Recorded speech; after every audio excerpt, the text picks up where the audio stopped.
그날은 아주 조용한 가을밤이었어요.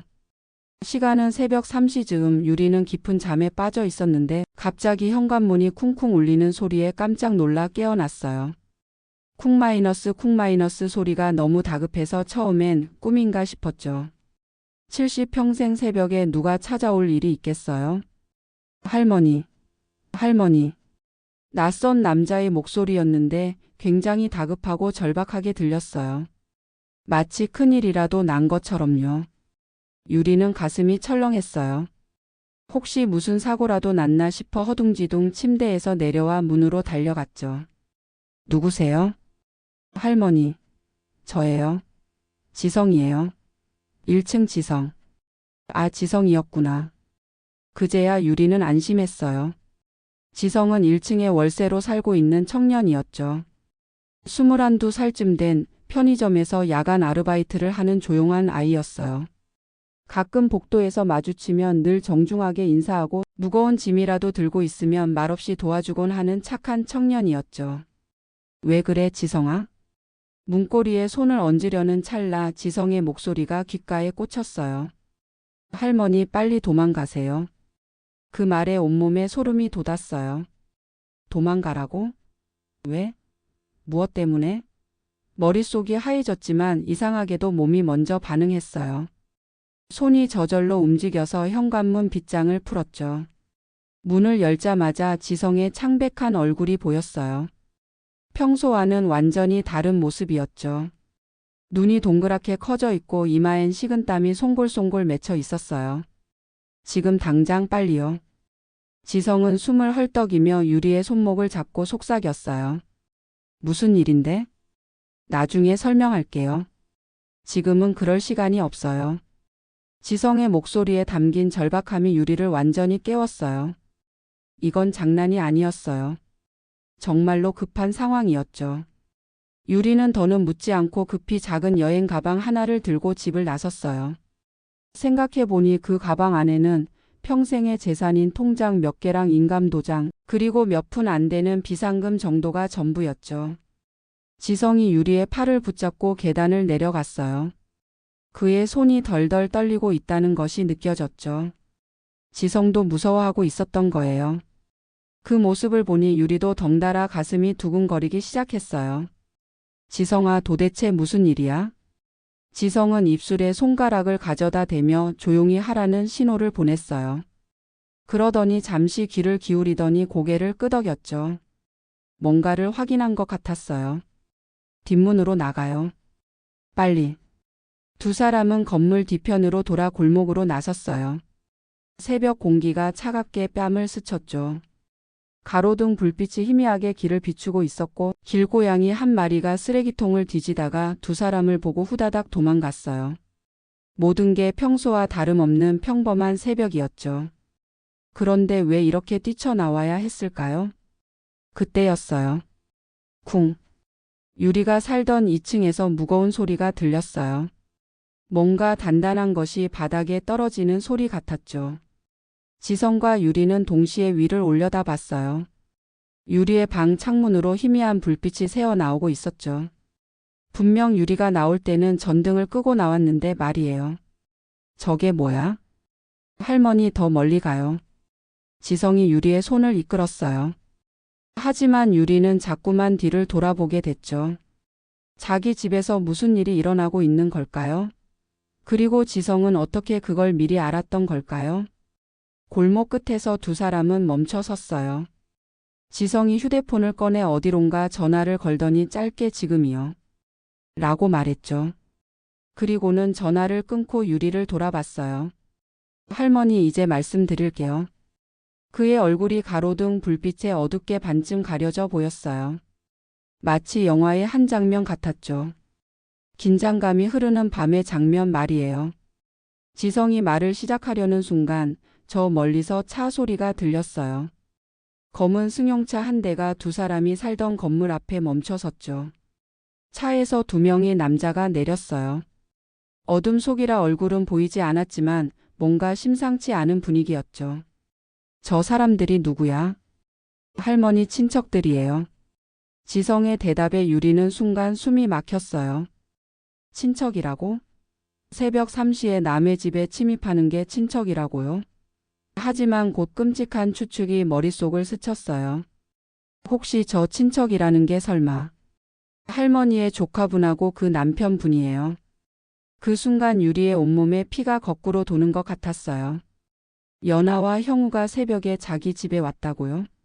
그것도 이렇게 몰래 갑자기? 지난 몇 달의 일들이 파노라마처럼 떠올랐어요. 조카 며느리가 자꾸만 요양원 이야기를 꺼냈던 것, 조카가 전화도 받지 않았던 것, 그리고 무엇보다 지성이 자신에게 이상한 질문들을 했던 것까지. 지성아, 너는 어떻게? 할머니 일단 안전한 곳으로 가요. 가면서 천천히 말씀드릴게요. 두 사람은 24시간 운영하는 찜질방 쪽으로 걸어갔어요. 뒤돌아보니 유리의 집 2층 창문에 여전히 불이 켜져 있었죠. 저 안에서 지금 무슨 일이 벌어지고 있는 걸까요? 그리고 만약 유리가 그 방에 그대로 있었다면? 상상만 해도 등골이 서늘해졌어요. 새벽 바람이 불어와 유리의 잠옷 자락을 흔들었어요. 차갑고 날카로운 바람이었지만 그 바람이 유리를 살려준 건지도 모른다는 생각이 들었죠. 만약 지성이 깨워주지 않았다면 유리는 지금 어떻게 됐을까요? 할머니 괜찮으세요? 지성이 걱정스럽게 물었어요. 그제야 유리는 자신이 부들부들 떨고 있다는 것을 깨달았어요. 무서움 때문만이 아니었어요. 분노 때문이기도 했죠. 자신이 조카라고 믿고 아껴왔던 그 아이가, 그리고 남편까지 이렇게 자신을 대한다는 사실에 가슴이 찢어지는 것 같았어요. 하지만 동시에 다행이라는 생각도 들었어요.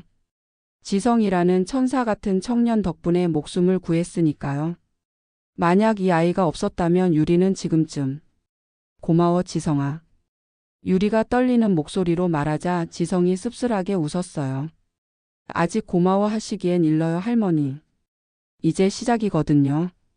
그 말이 무슨 뜻인지 물어보려던 찰나 찜질방에 도착했어요. 따뜻한 불빛이 새어나오는 입구를 보니 비로소 안심이 됐죠. 살았구나 하는 생각이 들었어요. 하지만 지성의 말이 계속 맴돌았어요. 이제 시작이라고. 도대체 무엇의 시작이라는 걸까요? 찜질방 로비의 형광등 불빛 아래에서 지성의 얼굴을 제대로 본 건 그때가 처음이었어요. 생각보다 훨씬 진지하고 단단한 표정이었죠. 평소에 순진해 보이던 청년의 모습은 온데간데 없었어요. 할머니 이제 정말로 모든 걸 말씀드릴게요. 지성이 심각한 표정으로 말했어요. 하지만 들으시고 나면 많이 충격받으실 거예요. 정말 들으실 건가요? 유리는 고개를 끄덕였어요. 이미 여기까지 왔는데 뭘 더 망설이겠어요? 게다가 진실을 알 권리가 있잖아요. 자기 목숨이 걸린 문제인데 말이에요. 그래 말해봐. 지성이 깊이 숨을 들이쉬더니 입을 열었어요. 할머니 조카 며느리분이 할머니를 죽이려고 하고 있어요. 그 말이 떨어지는 순간 찜질방의 모든 소음이 사라진 것 같았어요. 에어컨 돌아가는 소리도 밤늦게 찜질방에 온 사람들의 발소리도 심지어 유리의 숨소리까지도. 모든 게 정지된 것 같았죠. 세상이 멈춰버린 것 같은 그 순간 유리는 단 하나의 질문만 할 수 있었어요. 왜? 지성의 그 한마디가 유리의 가슴에 비수처럼 꽂혔어요. 조카 며느리분이 할머니를 죽이려고 하고 있어요. 찜질방 로비의 따뜻한 불빛 아래에서도 온몸이 얼어붙는 것 같았죠. 죽이려고 한다고요? 연아가 자신을? 아무리 사이가 안 좋다고 해도 설마 그런 끔찍한 생각까지 할까요? 지성아, 그게 무슨... 할머니 일단 앉으세요. 지성이 유리의 팔을 부축해서 로비 한쪽 소파에 앉혔어요. 유리의 다리가 후들후들 떨리고 있다는 것을 그때 깨달았죠. 충격이 너무 컸던 거예요. 천천히 말씀드릴게요. 하지만 그 전에 먼저 할머니의 이야기부터 들어야겠어요. 지성이 조심스럽게 말했어요. 조카 며느리 분과 언제부터 사이가 안 좋으셨나요? 그 질문을 받고 보니 참 복잡한 심정이 들었어요. 언제부터였을까요? 처음엔 정말 좋았거든요. 연아를 처음 만났을 때는 이런 예쁘고 착한 조카 며느리를 어디서 데려왔나 싶을 정도였으니까요. 처음엔 아니었어. 유리가 중얼거리듯 말했어요. 그러자 마치 봇물 터지듯이 지난 일들이 쏟아져 나오기 시작했죠. 연하를 처음 본 건 5년 전이었어요. 그때를 떠올리니 마음이 복잡해졌죠. 조카 찬우가 연하를 데려왔을 때 정말 반가웠거든요. 35된 조카가 워낙 일만 하느라 결혼 생각을 안 해서 유리가 얼마나 걱정했는지 모르죠. 그날이 생각났어요. 따뜻한 봄날이었는데 연하가 하얀 원피스를 입고 와서 정중하게 인사하더라고요. 큰어머니 안녕하세요. 찬우 씨로부터 많은 이야기 들었어요. 목소리도 부드럽고 예뻤어요. 첫인상이 너무 좋았어요. 예쁘기도 했지만 예의도 바르고 무엇보다 찬우를 바라보는 눈빛이 정말 사랑하는 사람을 보는 눈이었거든요. 지성이 고개를 끄덕이며 들어주고 있었어요. 그런데 이상하게도 그 아이 표정이 점점 어두워지는 것 같았죠. 그래서 결혼 준비도 유리가 발벗고 나섰었어요. 혼수며 예물이며 신혼집 마련하는 것까지 유리가 평생 모은 돈을 거의 다 썼다고 봐야죠. 당시 통장에 있던 3억 원을 거의 다 털어서 조카 부부의 신혼집을 장만해 줬어요. 강남 아파트는 아니었지만 그래도 30평대 깔끔한 집이었거든요. 연하가 큰 어머니 덕분에 너무 좋은 집에서 신혼생활 시작하게 돼서 감사해요. 라고 말할 때 정말 뿌듯했어요. 그런데 결혼하고 나서부터 조금씩 달라지기 시작했어요. 처음엔 아주 작은 것들이었죠. 명절에 와서 큰 어머니 이건 요즘 젊은 사람들은 안 해요. 라고 하면서 유리가 준비한 차례상에 이것저것 트집을 잡더라고요. 처음엔 요즘 젊은 사람들은 다 그런가 보다 했는데 시간이 지날수록 심해졌어요. 그 다음엔 아예 명절에 안 오더라고요. 핑계는 항상 있었죠. 연하의 친정 부모님이 아프시다거나 연하가 회사 일이 바쁘다거나 그래도 유리는 참았어요. 조카 며느리 입장에서도 힘들 수 있다고 생각했거든요. 요즘 젊은 사람들은 다 그런 거라고 찬우가 행복하면 그만이라고 스스로를 달랬죠. 그런데 작년에 유리의 남편 찬우의 아버지 돌아가시고 나서부터는 정말 노골적으로 변했어요. 남편이 암으로 세상을 떠났을 때 연하가 한 말은 지금도 생생해요. 큰 어머니 이제 혼자 사시기 힘드시죠? 저희랑 같이 사시는 게 어때요? 그때는 정말 고마웠어요. 혼자 남겨진 게 막막했거든요. 하지만 같이 산 지 한 달도 안 돼서 후회하기 시작했어요. 연하는 유리가 하는 모든 일에 간섭했죠. 요리하는 것부터 시작해서 TV 보는 것, 친구들 만나는 것까지. 큰 어머니 그 반찬은 짜요. 큰 어머니 그 프로그램 너무 시끄러워요. 큰 어머니 요즘. 그럼 지금 내 방에서는 아마 유리가 사고를 당한 것처럼 꾸미고 있을 거예요. 유리는 온몸에 소름이 돋는 것을 느꼈어요.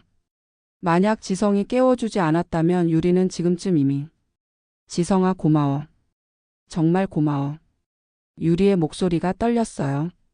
이 어린 청년이 자신을 살려준 것이었죠. 아직 끝난 게 아니에요, 할머니. 이제 우리가 해야 할 일이 있어요. 뭔데? 복수요. 지성의 눈빛이 단단하게 변했어요. 그 사람들이 할머니한테 한 짓을 그대로 돌려줘야 해요. 법의 심판을 받게 해야 한다고요. 그때 유리는 처음으로 생각했어요. 정말 복수를 할 수 있을까? 70이 넘은 늙은이가 젊은 사람들을 상대로 싸워서 이길 수 있을까? 하지만 포기할 수는 없었어요. 자신이 여기서 물러서면 그들은 계속해서 다른 방법을 시도할 테니까요. 그리고 무엇보다 유리가 평생 쌓아온 모든 것을 지켜야 했죠. 좋아, 지성아. 그럼 어떻게 하면 되는 거야? 유리의 말에 지성이 희미하게 웃었어요. 할머니 이제부터 우리는 사냥꾼이 되는 거예요. 사냥감은 할머니를 죽이려는 그 사람들이고요. 새벽 4시 찜질방 로비에서 70이 넘은 할머니와 20살 청년이 복수를 계획하고 있다니. 생각해보면 정말 웃긴 그림이었어요. 하지만 유리는 진지했어요. 자기 목숨을 노리는 사람들에게 가만히 당하고만 있을 수는 없었거든요. 그럼 내일부터 시작하자. 유리가 말했을 때 지성이 고개를 끄덕였어요. 네, 할머니. 내일부터 진짜 시작이에요. 새벽 5시가 되어서야 찜질방이 조용해졌어요. 밤새 사람들이 드나들던 로비도 이제 한산해졌고 멀리서 청소하는 아주머니의 걸레질 소리만 들려왔습니다. 지성과 유리는 구석진 소파에 앉아서 지난 몇 시간 동안 일어난 일들을 정리하고 있었죠. 할머니, 이제 정확히 알아야 할 게 있어요. 지성이 진지한 표정으로 말했습니다. 새벽 내내 이야기하면서 이 청년의 진짜 모습을 조금씩 알게 되었어요. 처음 생각했던 것보다 훨씬 침착하고 영리한 아이였습니다. 뭔데? 조카 며느리분이 정확히 언제부터 이런 계획을 세웠는지, 그리고 누가 도와주고 있는지 알아야 해요. 맞는 말이었어요. 지금까지는 그냥 연아가 자신을 싫어한다고만 생각했는데 실제로는 치밀하게 계획된 범죄였던 거죠. 그런데 지성아, 넌 어떻게 그런 대화를 우연히 듣게 된 거야? 너무 우연치고는. 유리의 질문에 지성이 잠시 머뭇거렸어요. 뭔가 숨기고 있다는 느낌이 들었습니다. 사실은 할머니한테 말씀 안 드린 게 하나 더 있어요. 뭔데? 저 사실 탐정이에요. 뭐라고요? 탐정이라고요? 20살짜리가 무슨 탐정이야? 정식 탐정은 아니고 탐정사무소에서 일하는 조수예요. 제 형이 탐정 일을 하거든요. 그제야 이해가 되기 시작했어요. 지성이 왜 그렇게 상황을 정확히 파악하고 있었는지, 왜 미리 위험을 감지할 수 있었는지 말이에요. 그럼 처음부터 나를... 아니에요, 할머니. 처음엔 정말 우연이었어요. 지성이 급하게 손을 저었습니다. 저희 탐정사무소에서 다른 사건을 조사하고 있었는데 그 과정에서 우연히 조카 며느리 분의 이름이 나온 거예요. 무슨 사건인데? 재산 사기 사건이었어요. 그 말을 듣는 순간 유리는 온몸에 소름이 돋았어요. 재산 사기라고요? 조카 며느리 연아가 이미 다른 사람들한테도 비슷한 짓을 했다는 뜻인가? 지성이 무겁게 고개를 끄덕였어요. 네, 그것도 한두 번이 아니에요. 지성이 휴대폰을 꺼내더니 뭔가를 보여줬어요. 사진들이었는데 연아가 다른 사람들과 함께 찍은 사진들이었습니다. 이 사람들이 다 연아의 이전 가족들이었어요. 가족들이라고? 몇 명인데? 3명이에요. 첫 번째 배우자는 3년 전에 사고사했고 두 번째는 2년 전에 병사했어요. 모두 연아가 엄청난 유산을 상속받았죠. 유리의 머릿속이 하얘졌어요. 그럼 찬우는 세 번째라는 뜻인가요? 그런데 이상한 건 세 사람 다 결혼한 지 1년 안에 사망했다는 거예요. 그리고 모두 연아가 유일한 상속자였고요. 그럼 찬우도? 네, 조카분도 위험해요. 연아의 패턴을 보면 보통 결혼 1년 후에 배우자를 위험에 빠뜨리고 그 다음에는 그 가족들의 유산을 타겟으로 삼더라고요. 유리는 입을 다물지 못했어요. 그래서 나한테 집을 팔라고 요양원에 가라고 그렇게 조르고 졸랐던 거였던 거죠. 그럼 할머니가 집을 팔지 않겠다고 하니까 할머니를 직접 위험에 빠뜨리려는 거죠. 정말 소름 끼치는 이야기였어요. 연아가 단순히 자신을 싫어해서가 아니라 처음부터 계획적으로 가족에게 접근한 거였다니. 그런데 지성아, 그럼 경찰한테 신고하면 되잖아. 그게 문제예요, 할머니. 지금까지는 모든 게 사고나 자연사로 처리되었거든요. 증거가 부족해요. 그럼 어떻게 해야 하는데? 현행범으로 잡아야 해요. 실제로 범죄를 저지르는 순간에. 지성의 계획은 이랬어요. 유리를 미끼로 사용해서 연아가 실제로 범죄를 저지르도록 유도하고 그 순간을 증거로 잡는 것. 위험하지 않을까? 저희가 완벽하게 준비할 거예요. 할머니가 다치는 일은 절대 없을 거예요. 하지만 유리가 걱정하는 것은 자신의 안전만이 아니었어요. 그런데 찬우는 어쩌지? 설마 찬우도 같이 처벌받는 거야? 지성이 잠시 말을 멈췄어요. 그리고는 조심스럽게 입을 열었습니다. 할머니, 조카분도 이미 조카 며느리 분의 계획에 동조하고 있어요. 뭐라고? 제가 들은 대화에서 조카분도 할머니를 위험하게 만드는 것에 찬성한다고 했어요. 그 말을 듣는 순간 유리는 정말 눈앞이 캄캄해졌어요. 찬우까지? 자신이 목숨 걸고 키운 조카까지 자신을 죽이려 한다고요? 아니야. 찬우는 그런 애가 아니야. 할머니, 현실을 받아들이셔야 해요. 지성이 유리의 손을 잡더니 말했어요. 지금 조카분은 조카 며느리 분한테 완전히 세뇌된 상태예요. 조카 며느리 분이 큰어머니가 우리를 괴롭힌다. 큰어머니 때문에 우리가 힘들다라고 계속 주입시켰을 거예요. 생각해보니 맞았어요. 찬우가 자신한테 차갑게 대하기 시작한 건 연하와 결혼한 이후였거든요. 특히 작년에 같이 살기 시작하면서부터는 완전히 다른 사람이 되었어요. 그럼 찬우도 공범이라는 뜻이야? 법적으로는 그렇게 될 수밖에 없어요. 유리는 온몸에 힘이 쭉 빠졌어요. 연하야 처음부터 남이었지만 찬우는 자신의 조카인데 그 조카가 자신을 죽이려 한다니. 할머니 괜찮으세요? 지성이 걱정스럽게 물었어요. 유리가 너무 충격을 받은 모습이었나 봅니다. 괜찮아. 그냥 생각보다 충격이 커서. 사실 괜찮지 않았어요. 가슴이 찢어질 것 같았거든요. 하지만 지금 무너질 때가 아니었어요. 살아남아야 했고 그들의 음모를 막아야 했어요. 지성아, 그럼 이제 구체적으로 어떻게 할 거야? 일단 할머니는 며칠 동안 숨어 계셔야 해요. 그동안 저희가 증거를 수집하고 함정을 준비할 거예요. 어디서 숨어? 저희 탐정사무소에 안전한 곳이 있어요. 거기서 지내시면 돼요. 지성이 일어나면서 말했어요. 그리고 할머니 한 가지 약속해 주셔야 해요. 뭔데? 절대로 혼자 행동하지 마세요. 조카 며느리 분은 지금 할머니가 돌아가셨다고 생각하고 있을 거예요. 만약 할머니가 나타나면 다른 방법으로라도 없애려고 할 테니까요. 맞는 말이었어요.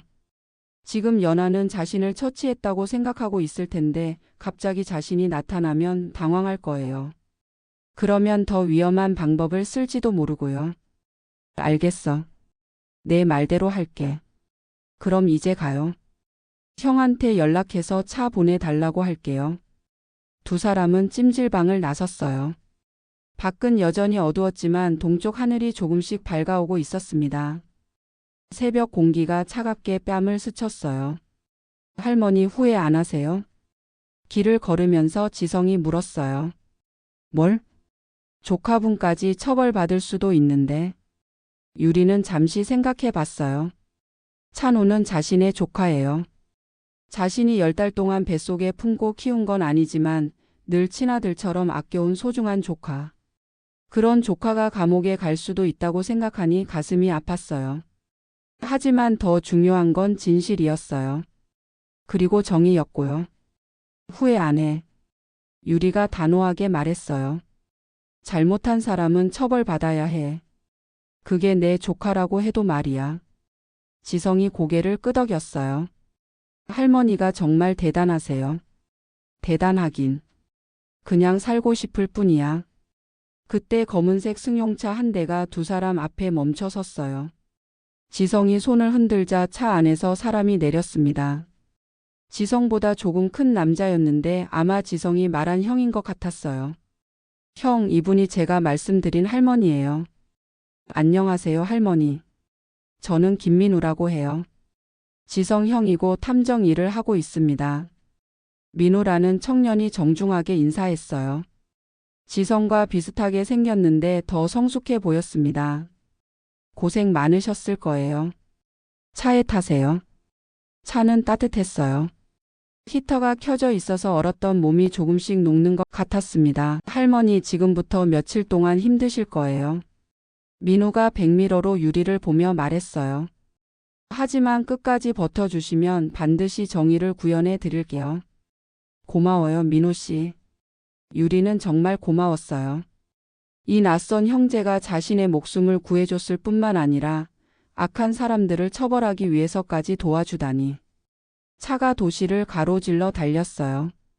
창밖으로 보이는 새벽 풍경이 평소와는 다르게 느껴졌습니다. 어제까지만 해도 평범한 할머니였는데 하룻밤 사이에 거대한 음모의 중심에 서게 되었으니까요. 할머니 무서우시죠? 지성이 물었어요. 무섭지. 하지만 더 무서운 건 가만히 있다가 정말로 죽는 거야.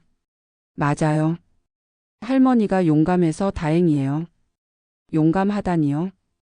저는 그냥 살고 싶었을 뿐인데. 그런데 민호 씨 구체적으로 어떤 계획이 있는 거예요? 일단 조카 며느리분의 과거 행적을 더 자세히 조사해야 해요. 그리고 오늘 밤에 할머니 방에서 무슨 일이 일어났는지도 확인해야 하고요. 내 방에서 뭘 했는지 어떻게 알아요? CCTV가 있어요. 건물 입구와 복도예요. 그리고 제가 어젯밤에 미리 할머니 방 주변에 소형 녹음기를 설치해뒀거든요. 정말 치밀하게 준비했구나 싶었어요. 이 형제들이 아니었으면 유리는 정말 위험했을 거예요. 그럼 이제 우리가 할 일은 증거를 수집하고 그들이 다시 저를 노리도록 유도하는 거야. 맞아요. 하지만 이번엔 우리가 준비된 상태에서 맞이하는 거죠. 차가 한적한 건물 앞에 멈춰 섰어요. 김민호 탐정사무소라는 간판이 보였습니다. 생각보다 제법 그럴듯한 사무소였어요. 여기서 며칠 지내시면 돼요. 안전해요. 사무소 안으로 들어가니 의외로 넓고 깔끔했어요. 한쪽에는 책상과 컴퓨터가 있고 다른 쪽에는 소파와 간이 침대가 있었습니다. 할머니 여기서 쉬세요. 저희는 일을 시작할게요. 뭘 도울 일은 없을까요? 지금은 쉬시는 게 최고예요. 몸과 마음의 여유가 있어야 나중에 큰 일을 해낼 수 있거든요. 탐정사무소 창문에 빗방울이 똑똑 떨어지는 소리를 들으며 유리는 마지막 점검을 하고 있었습니다. 할머니 준비 다 되셨어요? 민우가 소형 카메라, 녹음기, 그리고 만약의 경우를 대비한 호신용 스프레이까지 각종 장비들을 챙기며 물었어요. 네, 됐어요. 하지만 솔직히 말하면 긴장돼서 죽을 것 같았어요. 오늘 오후에 연아와 찬우가 자신을 다시 해치려고 올 텐데 정말로 계획대로 될까요? 할머니 무서우시면 지금이라도 그만두셔도 돼요. 지성이 걱정스럽게 말했어요. 아니야. 해야 해. 이미 여기까지 온 걸 왜 포기해요? 게다가 이 기회를 놓치면 언제 다시 그들을 잡을 수 있을지 모르잖아요. 그럼 마지막으로 한 번 더 확인해봐요. 민우가 종이를 펼쳤어요. 오후 2시에 할머니가 집으로 돌아가세요. 그리고 3시쯤에 조카 며느리 분한테 전화해서 혼자 있으니까 무서우니 와달라고 하시는 거예요. 그럼 그들이 오는 건가요? 네, 분명히 올 거예요. 이번 기회를 놓치면 다음엔 언제 또 기회가 올지 모르니까요. 그래서 그들이 뭘 가져올 거라고 했나요? 아마 독이 들어간 음료나 음식일 거예요. 할머니가 놀라셨으니 기력을 보충하시라면서 드리겠죠. 지성이 설명을 이어받았어요. 그럼 저는 그걸 마시는 척만 하면 되는 거야? 아니요. 아예 마시지 마세요. 혹시라도 실제로 독이 들어 있으면 위험하거든요. 그럼 어떻게 해? 저희가 미리 할머니 집에 숨어 있을 거예요. 그리고 그들이 독을 탄 물질을 가져오는 순간 현장에서 체포하는 거죠. 정말 완벽한 계획 같았어요. 하지만 뭔가 불안한 기분이 들었습니다. 혹시 계획이 틀어지면? 틀어지지 않을 거예요. 저희가 모든 경우의 수를 다 생각해 뒀으니까요. 민호가 자신 있게 말했어요. 하지만 유리의 불안함은 쉽게 사라지지 않았습니다. 오후 1시. 드디어 집으로 가는 시간이 됐어요. 할머니 정말 조심하세요. 그리고 조금이라도 이상하면 즉시 신호 보내세요. 지성이 유리의 손에 작은 버튼을 쥐어줬어요. 누르면 즉시 그들에게 신호가 가는 비상벨이었습니다. 알겠어. 빗속을 뚫고 집으로 향했어요. 며칠 만에 돌아가는 유리네 집이었는데 왠지 낯설게 느껴졌습니다. 이제는 더 이상 안전한 집이 아니라 생사가 결정될 전쟁터 같았어요. 계단을 올라가면서 1층 지성이 살던 방을 보니 이상했어요. 문이 열려 있고 안이 텅 비어 있었습니다. 지성이 이사 간 건가? 그런데 생각해 보니 당연한 거였어요. 지성은 탐정이었고 처음부터 유리를 도우려고 일부러 그 방에 있었던 거니까요. 이제 일이 끝나가니까 굳이 그 방에 있을 이유가 없겠죠. 2층 유리의 방에 들어가니 정말로 어수선했어요. 서랍은 뒤져져 있고 이불도 흐트러져 있었습니다. 그날 밤 그들이 유리를 찾으려고 뒤진 흔적이 고스란히 남아 있었어요. 정말로 나를 죽이려고 했구나. 새삼 실감이 났어요. 만약 지성이 없었다면 정말로 3시 정각 연아에게 전화를 걸었어요. 연아 나야. 큰어머니 어떠세요? 집은 많이 어수선했어요. 목소리가 여전히 걱정으로 가득했어요. 정말 완벽한 연기였습니다. 응. 좀 그래. 그런데 연아 혼자 있으니까 무서워. 잠깐 와줄 수 있어? 물론이죠. 찬호 씨랑 같이 갈게요. 조금 있다가요. 고마워. 전화를 끊고 나니 심장이 쿵쿵 뛰기 시작했어요. 이제 정말 시작이구나. 30분 후 계단에서 발소리가 들렸어요. 2명이 올라오는 소리였습니다. 똑똑. 큰어머니 저희예요. 문을 열자 연아와 찬우가 서 있었어요. 연아는 큰 봉지를 들고 있었고 찬우는 평소보다 표정이 어둡게 보였습니다. 어서 와. 큰어머니 많이 놀라셨죠? 연아가 방안을 둘러보며 말했어요. 응, 좀 그래. 그런데 정말 이상해요. 도대체 누가 이런 짓을 했을까요? 연기가 정말 자연스러웠어요. 만약 유리가 진실을 모른다면 정말로 걱정하는 조카 며느리로 보였을 거예요. 그보다 큰 어머니 기력이 없으실 텐데 이거 드세요. 연아가 봉지에서 무언가를 꺼냈어요. 작은 병에 들어있는 음료였습니다. 뭔데? 기운 보충 음료예요. 몸에 좋거든요. 그 순간 온몸에 소름이 돋았어요. 저게 바로 독이 들어간 음료구나. 고마워. 그런데 잠깐 화장실 좀 다녀올게. 네, 천천히 하세요. 화장실에 가면서 재빨리 비상벨을 눌렀어요. 이제 민우와 지성이 올 거예요. 그런데 화장실에서 나오려는데 이상한 소리가 들렸어요. 정말로 이걸로 끝날까? 찬우의 목소리였어요. 당연하지. 이번엔 확실해. 하지만 혹시라도. 혹시는 무슨. 이미 2번이나 성공했는걸. 2번이나 성공했다고요? 다른 사람들을 말하는 건가? 그래도 엄마니까. 엄마? 지금 와서 그런 소리 해? 이미 우리가 얼마나 고생했는데. 그렇긴 하지만 자기 우리 약속 잊었어? 이 일 끝나면 좋은 집으로 이사가서 새로 시작한다고 했잖아. 새로 시작한다고요? 내 돈으로요? 알겠어. 그럼 빨리 끝내자. 그래. 어차피 늙은이 1명 없어진다고 세상이 바뀌는 것도 아니고.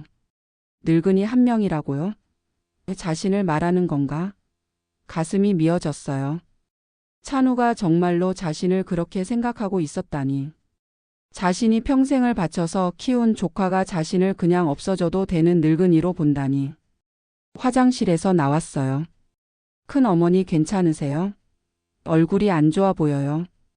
연아가 걱정하는 척했어요. 괜찮아. 그런데 이 음료 뭐가 들어있는 거야? 기운 보충 음료요. 왜요? 아니야. 그냥. 그런데 이상했어요. 민우와 지성이 왜 안 오는 거죠? 분명히 비상벨을 눌렀는데. 큰 어머니 빨리 드세요. 차가 오면 효과가 떨어져요. 연아가 재촉하기 시작했어요. 응. 병을 들었는데 손이 떨렸어요. 정말로 이 안에 독이 들어있는 건가요? 큰 어머니 왜 안 드세요? 찬우도 재촉했어요. 그런데 그 목소리에 짜증이 섞여 있었습니다.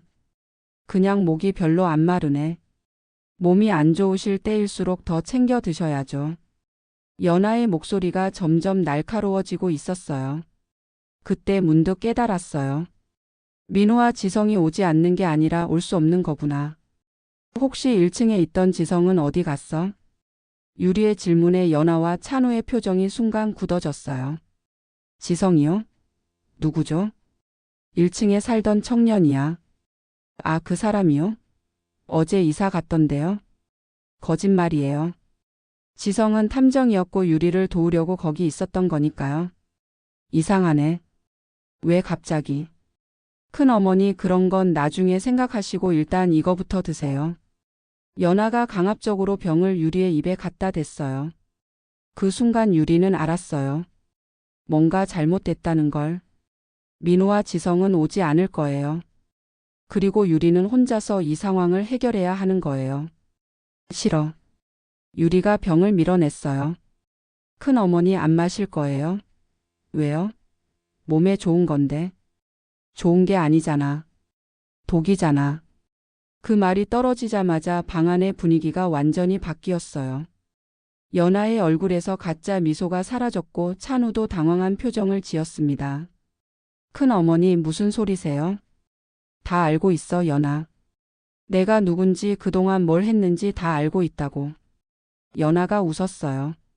하지만 이번엔 차가운 웃음이었습니다. 언제부터 알았어요? 며칠 전부터. 그럼 왜 이렇게 덫에 걸린 척했죠? 너희들을 잡기 위해서. 잡는다고요? 할머니 혼자서요? 연아의 웃음소리가 더 커졌어요. 도와줄 사람들이 있어. 설마 그 지성이라는 애랑 민호 말하는 거예요? 그 이름들을 어떻게 알지? 유리는 놀랐어요. 놀랐어요. 우리도 바보가 아니거든요. 찬우가 입을 열었어요. 큰 어머니, 우리가 며칠 전부터 감시하고 있었어. 탐정 사무소에 들어가는 것도 다 봤고. 뭐라고요? 그리고 오늘 오기 전에 그들을 먼저 처리했어. 처리했다고요? 무슨 소리야? 걱정하지 마세요, 큰 어머니. 곧 그들과 만날 수 있을 거예요. 연아가 소름 끼치게 웃었어요. 같은 곳에서 말이에요. 그 순간 모든 게 무너져 내리는 것 같았어요. 민호와 지성이 정말로. 거짓말이야. 거짓말이 아니에요. 확인해 보고 싶으시면. 연아가 휴대폰을 꺼내서 뭔가를 보여줬어요. 사진이었는데 유리의 다리에서 힘이 쭉 빠졌어요. 이제 이해하시겠어요? 큰 어머니를 도와줄 사람은 아무도 없어요. 정말로 끝인 건가요? 정말로 아무도 저를 도와주지 않는 건가요? 그럼 내가 죽어야 한다는 거야? 원래 계획대로라면 그랬겠죠. 하지만 상황이 바뀌었으니까. 연아가 가방에서 다른 걸 꺼냈어요. 주사기였습니다. 이걸로 하면 고통 없이 갈 수 있어요. 안 돼. 유리는 문 쪽으로 뛰어갔어요. 하지만 찬우가 막아섰습니다. 엄마 소용없어. 봐줄 사람도 없고 도와줄 사람도 없어. 찬우야, 제발. 미안해, 엄마. 하지만 우리도 살아야 해. 그 순간 유리는 정말로 절망했어요. 아무도 자신을 도와주지 않는 상황에서 자신의 조카와 조카며느리가 자신을 죽이려 하다니. 하지만 포기할 수는 없었어요. 여기서 죽을 수는 없다고요. 잠깐. 유리가 소리쳤어요. 뭐? 연아가 주사기를 들고 있는 손을 잠시 멈췄어요. 마지막으로 한 가지만 물어봐도 될까? 뭔데요? 정말로 처음부터 끝까지 다 거짓말이었어? 우리 가족이 된 것도? 연아가 웃었어요. 하지만 이번엔 잔인한 웃음이었습니다. 당연하죠. 다 돈 때문이었어요. 그 답변을 듣고 나니 슬픔보다는 분노가 치밀었어요. 그래, 연아, 넌 내가 만만해 보였구나. 70 넘은 늙은이라고 우습게 봤지. 하지만 틀렸어. 나는 그렇게 만만한 사람이 아니거든. 유리의 손에 들고 있던 것은 비상벨이 아니었어요. 지성이 만약의 경우를 대비해서 준 호신용 스프레이였습니다. 연아? 네. 이것도 계획에 있었을까? 유리가 스프레이를 뿌리는 순간 연아가 비명을 질렀어요. 으악. 혼란을 틈타 유리는 문으로 뛰어갔어요. 잡아. 찬우가 소리쳤지만 이미 늦었어요. 유리는 계단을 뛰어 내려가고 있었거든요. 계단을 뛰어 내려가면서 유리는 생각했어요. 정말로 끝인가? 이렇게 도망만 다니다가 결국 잡혀서 죽는 건가? 뒤에서 연아와 찬우의 발소리가 점점 가까워지고 있었어요. 특히 연아는 스프레이를 맞아서 그런지 계속 욕설을 퍼부어대고 있었습니다. 이 늙은 년이 어디로 도망가는 거야? 늙은 년이라고요? 방금까지 큰어머니라고 부르더니 이제 본색을 드러내는군요. 1층에 도착했을 때 유리는 잠시 멈춰 섰어요. 지성이 살던 방 문이 열려 있었는데 혹시나 해서 들여다봤습니다. 정말로 텅 비어 있었어요. 하지만 뭔가 이상했어요. 너무 깨끗했거든요. 마치 애초에 아무도 살지 않았던 것처럼. 설마 그때 뒤에서 연아의 목소리가 들렸어요. 찾았다. 거기서 유리는 다시 뛰기 시작했어요. 건물 밖으로 비가 내리는 거리로. 그런데 뛰면서 문득 깨달았죠. 설마. 유리가 생각에 잠긴 그 순간 뒤에서 연아의 목소리가 들렸어요. 찾았다. 거기서 유리는 다시 뛰기 시작했어요. 건물 밖으로 비가 내리는 거리로. 그런데 뛰면서 문득 깨달았죠. 내가 왜 도망만 다니고 있는 거지? 잘못한 건 저들인데 왜 내가 숨어 다녀야 해? 그래, 이제 그만하자. 유리는 뛰는 걸 멈췄어요. 그리고 뒤돌아서서 그들을 기다렸습니다. 왜 멈췄어, 큰어머니? 찬우가 숨을 헐떡이며 물었어요. 더 이상 도망치기 싫어서. 현명한 선택이에요, 큰어머니. 연아가 여전히 주사기를 들고 있었어요. 눈이 빨갛게 충혈되어 있는 게 스프레이를 제대로 맞은 것 같았습니다. 그런데 연아, 궁금한 게 하나 있어. 뭔데요? 민우 씨랑 지성을 정말로 죽였어? 연아가 웃었어요. 궁금해서 죽겠어요? 응. 그럼 직접 확인해 보시죠. 연아가 휴대폰을 꺼내서 어디론가 전화를 걸었어요. 예정대로 해주세요. 잠시 후 저 멀리서 검은 승용차 한 대가 다가왔어요. 차에서 2명의 남자가 내렸는데 뒤에서 누군가를 끌고 나왔습니다. 민우와 지성이었어요. 두 사람 모두 손이 뒤로 묶여 있고 입에는 테이프가 붙어 있었습니다. 하지만 다행히 살아 있었어요. 이제 이해하시겠어요? 연아가 득의양양하게 말했어요. 우리가 얼마나 치밀하게 준비했는지. 그럼 처음부터 다 알고 있었다는 거야? 당연하죠.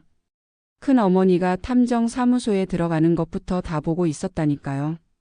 그럼 우리가 세운 모든 계획이 헛수고였다는 뜻인가? 그런데 왜 지금까지 가만히 있었어? 재밌으니까요. 재밌다고요? 큰 어머니가 열심히 복수 계획 세우는 게 너무 재밌어서 끝까지 지켜본 거예요. 어차피 결과는 뻔하니까. 정말 악독한 여자였어요. 자신들을 가지고 놀았다는 뜻이잖아요. 그럼 이제 정말 끝인 건가? 그렇죠. 이제 모두 다 같은 곳으로 갈 거예요.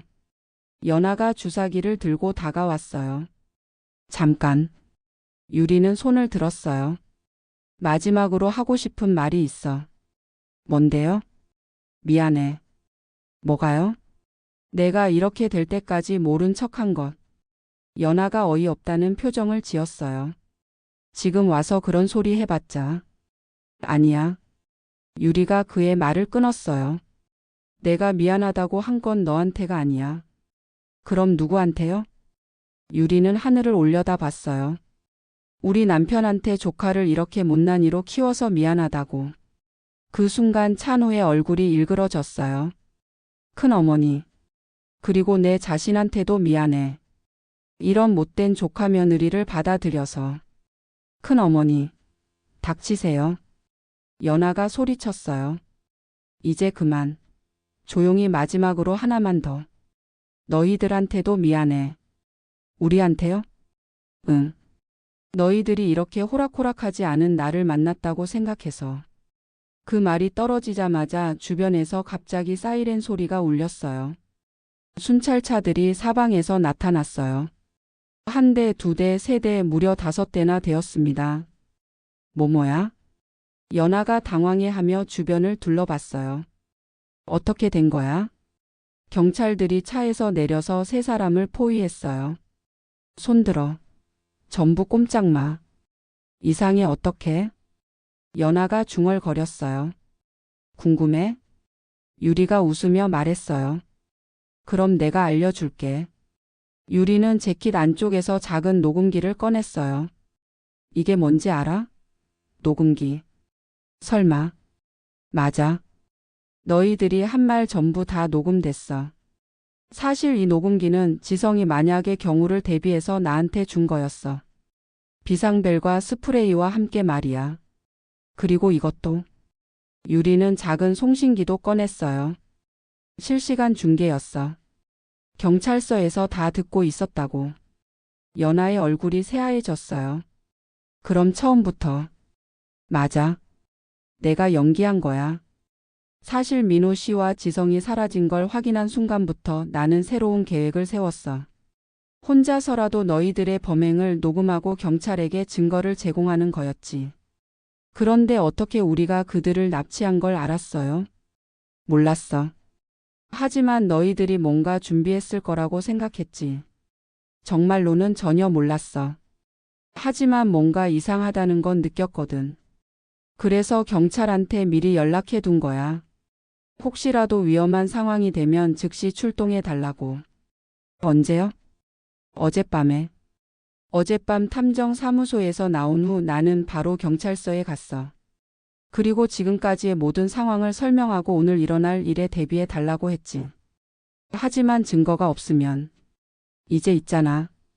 유리는 녹음기를 흔들어 보였어요. 너희들이 직접 자백한 거.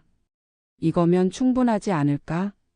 그때 경찰관 한 명이 다가왔어요. 할머니 괜찮으세요? 네, 괜찮아요. 녹음은 잘 됐나요? 완벽해요. 전부 다 들어 있습니다. 경찰관이 웃으며 고개를 끄덕였어요. 그럼 이제 이 사람들을 체포하겠습니다. 이연아, 박찬우. 당신들은 친족 살해 미수 및 협박 혐의로 체포합니다. 아니야. 우리는 아무것도 안 했어. 연아가 소리쳤지만 소용없었어요. 이미 모든 증거가 확보된 상태였거든요. 그리고 이 두 분도 병원으로 이송하겠습니다.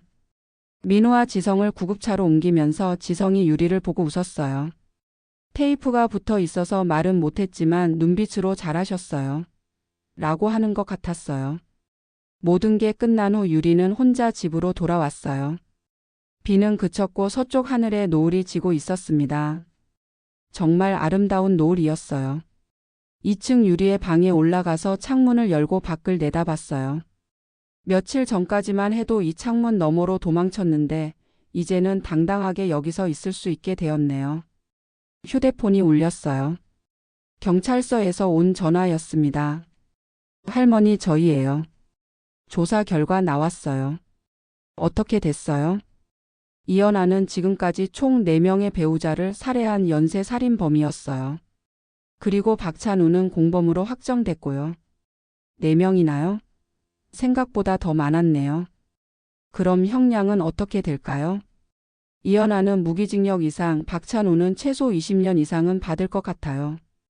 20년 찬우가 나올 때쯤이면 유리는 아마 이 세상에 없을 거예요. 할머니 괜찮으세요? 네, 괜찮아요. 사실 괜찮지 않았어요. 슬프기도 하고 허전하기도 했거든요. 하지만 이게 맞는 일이라는 건 알고 있었어요. 전화를 끊고 나서 유리는 따뜻한 차를 한 잔 끓였어요. 혼자 마시는 차 맛이 이렇게 좋을 줄은 몰랐네요. 며칠 후 민호와 지성이 찾아왔어요. 둘 다 멍이 들어 있긴 했지만 건강해 보였어요. 할머니 정말 대단하세요. 민호가 웃으며 말했어요. 우리보다 할머니가 더 훌륭한 탐정이에요. 무슨 소리야? 너희들이 도와줬으니까 가능한 일이었지. 아니에요.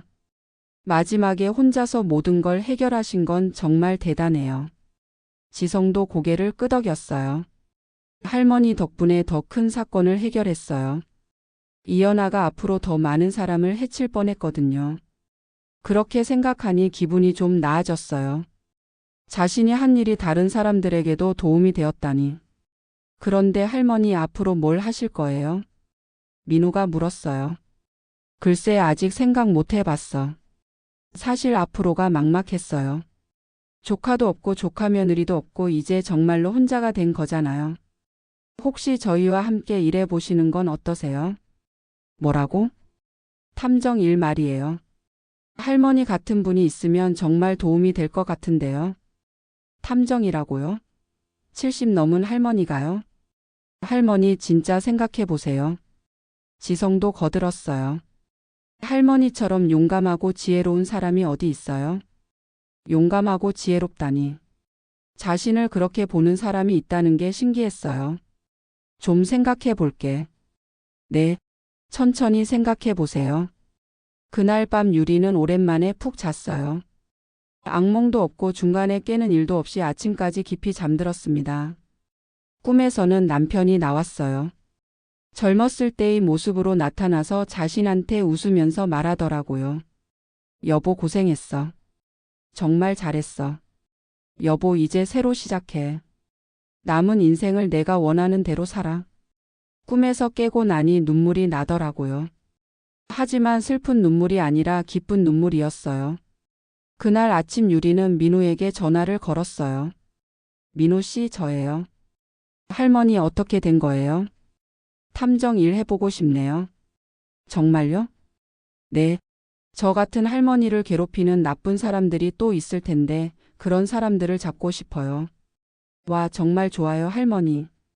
그렇게 해서 유리는 새로운 인생을 시작했어요. 70이 넘은 나이에 탐정이 되다니. 생각해보면 정말 웃긴 일이죠. 하지만 후회는 없어요. 오히려 이제야 진짜 자기 인생을 사는 것 같거든요. 어제는 재산 사기꾼에게 속은 할머니의 의뢰를 받았어요. 내일은 가정폭력을 당하는 여성을 도와줄 예정이고요. 창밖을 보니 봄이 오고 있어요. 새싹들이 돋아나고 꽃들이 피어나고 있습니다. 자신도 새로운 봄을 맞은 기분이에요. 비로소 진짜 봄말이에요. 연아야 찬우야. 유리는 멀리 교도소 방향을 바라보며 중얼거렸어요. 고마워. 너희들 덕분에 내가 누군지 알게 됐어. 그리고 웃었어요. 정말 오랜만에 진심으로 웃는 거였습니다. 이제 유리는 더 이상 약한 할머니가 아니에요. 정의를 실현하는 탐정 할머니가 된 거죠. 그리고 이 이야기도 여기서 끝이에요. 하지만 유리의 새로운 모험은 이제 막 시작되었답니다. 여러분도 혹시 부당한 일을 당하고 계신다면 포기하지 마세요. 나이가 많든 적든 약하든 강하든 상관없어요. 중요한 건 포기하지 않는 마음이거든요. 시청해 주셔서 감사합니다. 밥 퍼주는 할머니였습니다.